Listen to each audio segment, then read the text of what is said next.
Assalamualaikum warahmatullahi wabarakatuh. Alhamdulillah ya friend.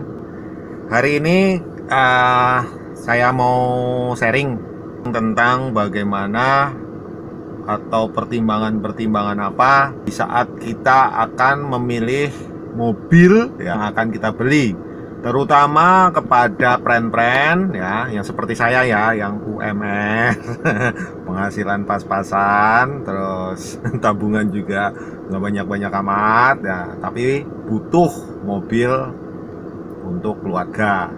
Kita lihat, didengarkan ya, dan coba nanti dirasakan apakah pengalaman ini bisa diambil manfaatnya, bisa dijadikan sebagai referensi ya. Monggo silakan, nanti friend-friend yang memutuskan. Sebelumnya jangan lupa di subscribe ya, dan di sharing jika memang bermanfaat, dan silakan di komen ya. Pertimbangan awal waktu saya mencari mobil itu, yang pertama adalah budget ya, duit. Duitnya sepira sih, duit ora pengen tuku mobil. Nyong banget ya. Oke, sekarang kan banyak yang kredit untuk mobil second, itu banyak ya. Nah, itu bisa ambil sebagai alternatif untuk pembiayaan ya. Cuman ya, untuk yang pegang prinsip riba ya, lebih baik jangan ambil kreditan. Berat. Karena riba itu dosanya besar ya. Lebih baik nabung ya friend ya. Terus yang kedua, mobil ini mau digunakan untuk apa? Keperluan mobil itu untuk apa? Untuk gaya atau untuk memang butuh ya? Butuh untuk dagang, atau butuh untuk karena memang keluarganya seperti saya udah banyak ya, numpak motor udah kayak sirkus ya, berlima. Bagaimana coba numpak motor berlima? Oke. Nah, itu tadi budget, dua peruntukan. Nah, setelah peruntukan itu, kita akan tahu mobil seperti apa kira-kira yang kita butuhkan. Ya, kalau untuk gaya mungkin mobil-mobil sedan. Mobil sedan, wah, ceper, ban gede, keren, kinclong, ngebut. Nah, atau mobil-mobil yang city car ya, karena keluarganya cuman baru belum punya istri, atau mungkin baru punya istri tapi belum punya anak, atau anaknya cuma 2 gitu kan, city car mungkin. Nah, tapi yang friend-friend seperti saya nih ya, anaknya telu ya, udah gitu kalau mudik keluarga di Jawa ya, di kampung banyak, sehingga saya butuh mobil yang besar. Saya butuh mobil besar, juga nyaman, nah bisa muat banyak, tapi budgetnya sedikit. Nah, kalau budget 50 juta, kita jangan cari mobil yang 50 juta pas. Kenapa? Karena kita beli mobil bekas ya, bukan kredit mobil baru ya, beli mobil bekas, itu pasti akan ada yang harus diganti. Yang pertama adalah timing belt. Friend-friend harus membudgetkan penggantian timing belt ya. Timing belt itu sekitar ya, kalau mobil-mobil yang mobil-mobil Jepang itu sekitar 1 jutaan ya, mungkin 1 juta 2 juta itu bisa ya. Cuman kalau untuk mobil-mobil Eropa itu lebih mahal lagi, dan mobil Korea juga ya, pengalaman saya itu saya budgetin sekitar 3 juta untuk timing belt. Kemudian untuk kaki-kaki ya, kayak per, busing-busing gitu kan, karet-karet, itu juga perlu dipertimbangkan untuk kenyamanan ya. Terus servis ya, itu 3 itu, timing belt, kaki-kaki, servis. Nah, kita cari yang terbaik. Kita tadi sudah menetapkan ya, butuh mobil yang besar, mobil keluarga yang besar, yang nyaman, sehat, nggak malu-maluin. Wow, kalau nggak malu-maluin mah yang bagus sekalian ya. Ya, Dari mulai merek-merek Jepang, merek Korea, sampai merek Eropa ya. Amerika juga banyak. Cuma yang jadi pertimbangan lagi, yang ke berapa tadi ya? Lupa ya. Untuk masalah servis dan spare part ya kan? Jangan sampai kita membeli mobilnya murah tapi harga spare partnya itu mahal minta ampun ya. Nah, disinilah saya menjatuhkan pilihan pada Hyundai Trajet, mobil Korea. Kenapa? Mobil Korea itu ya terkenal dengan standar Eropa ya. Yang pertama, yang kedua terkenal dengan kenyamanan. Yo pasti standar Eropa pasti nyaman ya. Nah, yang kedua itu saya lihat referensi bahwa Hyundai Trajet itu spare partnya ya, kata orang susah, kata orang mahal, tapi ternyata begitu saya cek spare part ada di mana-mana, tapi tidak semua bengkel menjual spare part Hyundai ya, apalagi Trajet. Tapi kalau online jangan khawatir, semua di toko-toko online ada yang menjual spare part Hyundai. Yang kedua, banyak spare part yang bisa disubstitusi dengan mobil-mobil lain ya, terutama kalau yang pengalaman pren-pren yang di Troy ya, Trajet Owner Indonesia itu menjurus ke mobil Mitsubishi ya. Jadi banyak spare part yang dari mobil Mitsubishi bisa disubstitusi ke Hyundai Trajet ini. Nah, dari pertimbangan-pertimbangan itu, saya memutuskan Hyundai Trajet adalah pilihan saya. Oke, terus apa yang kita lakukan setelah kita memutuskan mencari mobil ya? Nah, yang pertama adalah kita harus mengecek mobil itu, kebenaran mobil itu, kondisi mobil itu bagaimana. Jangan sampai kita membeli mobil tapi nggak tahu kondisinya ya. Nah, di sini saya ingin sharing. Di saat kita akan mengecek mobil ya, jadi kita pertama kita cek surat-suratnya dulu ya. Surat-suratnya itu biasanya mobil murah, apalagi Trajet ya, banyak yang nawarin harga 30 juta. Biasanya PR yang pertama itu pajaknya mati ya. Nah, di sini brand-brand harus mempertimbangkan ya, pajaknya tuh berapa ya, matinya berapa tahun, nah dendanya berapa. Kalau pajak yang nunggak itu udah sama dengan pajak yang tertera di SNK ya, tapi kalau pajak nunggak itu per bulan adalah 2% ya, per bulan itu 2% dendanya. Kalau per tahun itu kalau nggak salah 25%. Kalau 1 tahun ya, 1 tahun telat dendanya 25% dari pajak. Nah, itu nanti plan-plan silahkan hitung. Nah, itu pertimbangan juga. Jangan sampai kita tergiur dengan harga murah, tapi ternyata buat bayar pajak 2 kali lipat harga mobil. Ya. Oke, yang pertama itu. Yang kedua adalah cek kondisi fisik ya. Kondisi fisik yang pertama adalah bodi. Nah, bodi ya, friend. Bodi itu sebagai gambaran, untuk menyiram atau cat ulang dengan istilah siram itu biayanya 8 juta, paling tidak 8 juta. Silakan pren-pren cek bodinya. Yang pertama, jangan sampai ada dempulan.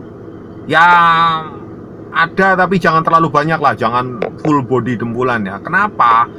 Body dempul ya, itu biasanya kalau kena panas kelamaan, lama-lama itu retak. Nah, tuh. Yang kedua, berat. Setelah kita mengecek keseluruhan mobil, bodi ya, pertama yang kita cek itu bodi dulu. Nah, itu. Setelah bodi, kita mulai masuk ke ruangan. Ruangan cek semua interior fungsi-fungsinya, berfungsi atau tidak. Tapi mesin jangan dinyalain dulu ya, mesin jangan dinyalain dulu ya. Pokoknya cek interior semua. Jangan tergiur dengan bersih dan wangi, jangan tergiur ya, karena ya kotor pun nggak masalah, kita bisa bersihin. Tapi kalau bersih wangi itu bonus ya. Nah, tapi jangan terjebak di situ ya. Itu yang perlu digarisbawahi. Jadi untuk apa tombol-tombol di interior, terutama kalau ada power window ya, power window-nya cek. Itu turun naiknya normal nggak? Jangan sampai pelan. Nah, kalau udah pelan udah alamat motornya mau ganti ya. Kemudian lampu-lampu, lampu dalam ruangan, apa ininya nggak ada yang sobek.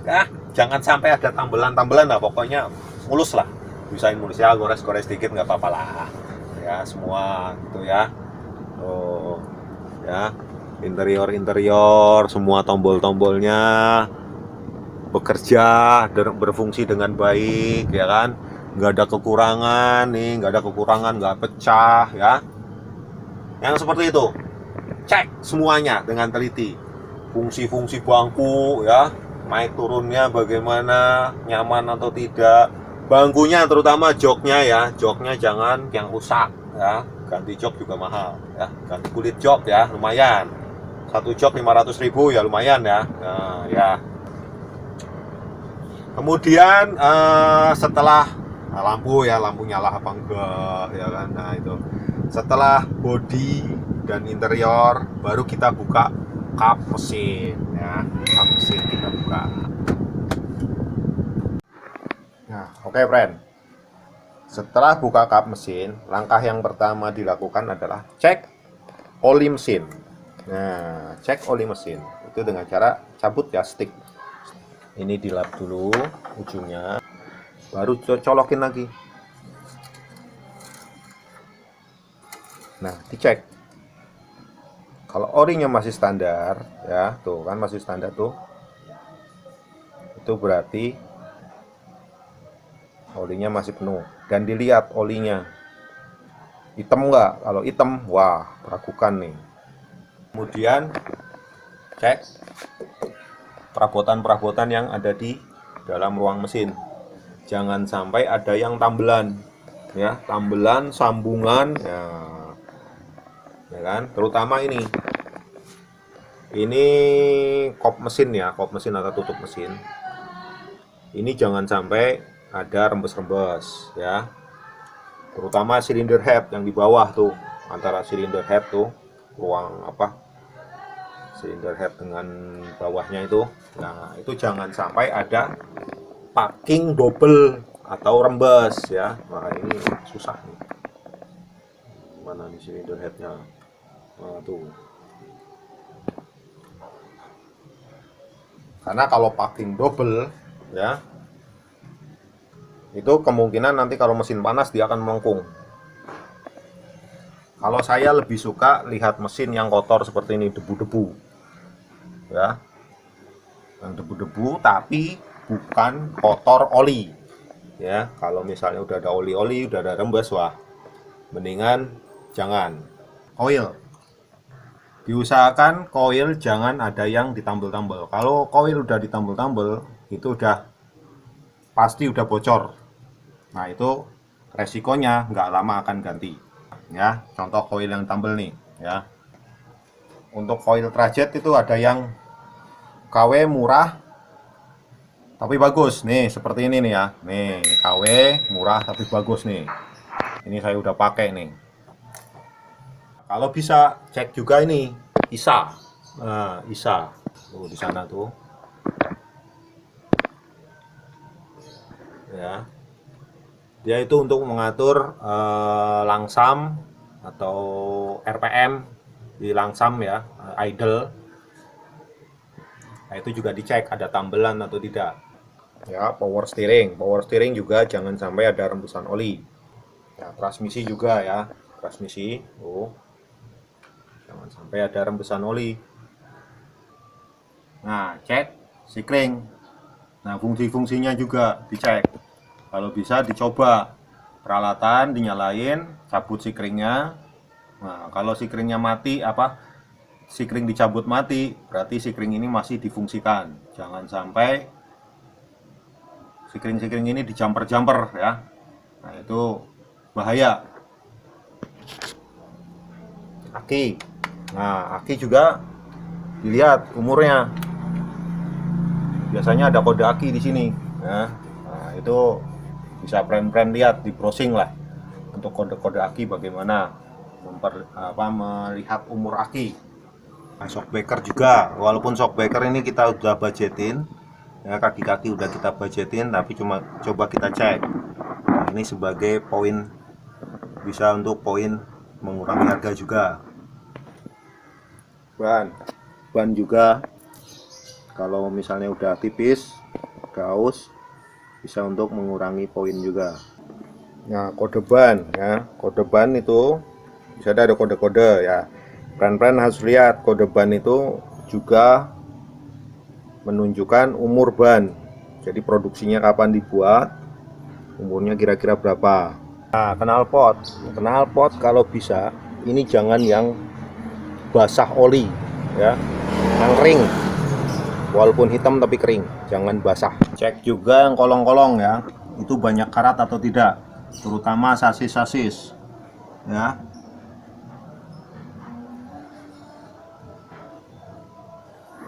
Karena kalau karat bisa jadi kropos. Nah, oke friend, setelah lihat secara fisik semuanya dicek ya, terutama yang kolong-kolong ya, baru kita nyalakan mesinnya. Kondisi mesin saat di start itu mudah atau tidak? Kalau startnya sudah susah, udah dah, mendingan cari yang lain lagi. Tapi kalau mudah, kita lanjut. Nah, untuk mengetahui ISC tadi ya, ISA atau ISC tadi ya, itu berfungsi atau tidak, friend bisa lihat di mesin dinyalakan, idle sudah dapat. Nah, itu perabotan atau alat-alat listrik jangan ada yang dinyalakan ya. Kita belokkan setir.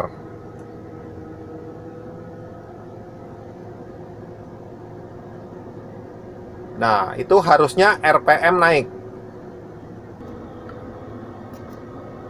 Ya kan, naik sedikit kan. Nah, itu adalah ISC yang normal. Begitu juga kalau misalnya peralatan-peralatan listrik yang lainnya dinyalakan. Itu yang normal memang RPM-nya akan naik sedikit. Saat ngecek mesin ya, mesinnya nyala, dari knalpot jangan ada keluar asap putih terutama ya. Asap putih itu kalau kita belum bisa membedakan asap putih itu uap air atau uap oli, sudah jangan dipilih ya, karena kalau asap itu keluar sudah ada indikasi kebocoran oli di dalam mesin. Kemudian jangan lupa kita coba AC, dinyalakan AC.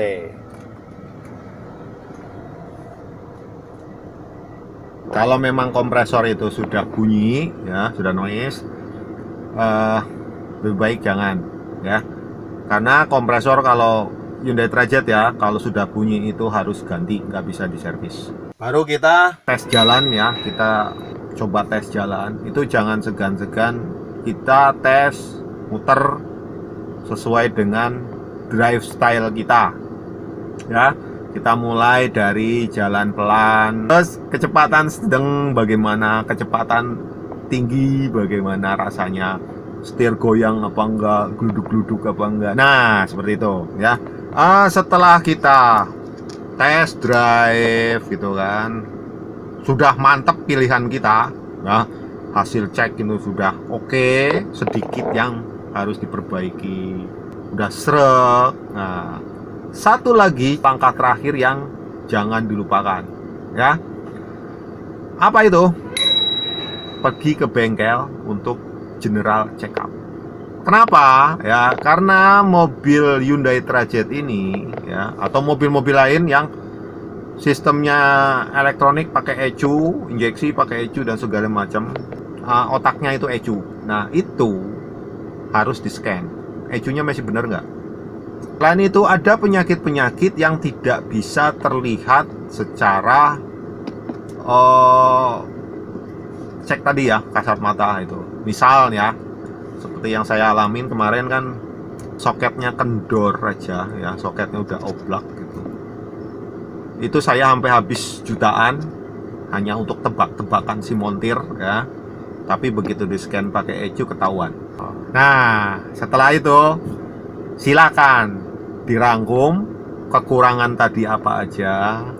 Dengan kekurangan-kekurangan itu harga jualnya jadi bisa ditawar. Jadi intinya satu, jangan terburu nafsu. Nah, itulah itu yang saya alami, ya mungkin bisa jadi referensi lah paling enggak gitu kan.